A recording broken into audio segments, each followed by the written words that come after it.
সালামু আলাইকুম। এই যে দেখতেছেন একটা ঘাট। এটা হচ্ছে বরিশাল সদরে, জায়গাটার নাম হয়েছে বেলতলা খেয়াঘাট। এই খেয়াঘাট দিয়ে এই যে ঘাট, এই উপর দিয়ে যায় ওই পারে, ওই যে ইটের ভাটা দেখা যাইতেছে, ওইখানে হয়েছে ওই পারে যে ঘাট, ওই ঘাট আর কি। ওই ঘাটের ওইখান থেকে চরমোনাই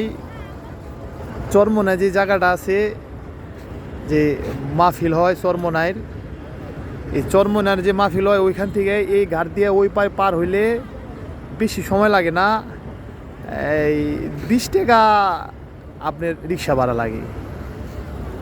তো আমরা অনেক কাছেই আছি এখান থেকে চরমোনাই যাওয়ার জন্য।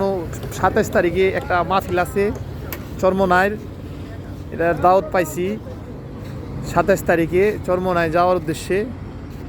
ইনশাল্লাহ যার নসিব আছে সে যেতে পারবো, আর যার নসিবে নাই সে যেতে পারবো না। তো সবাই দোয়া করবেন।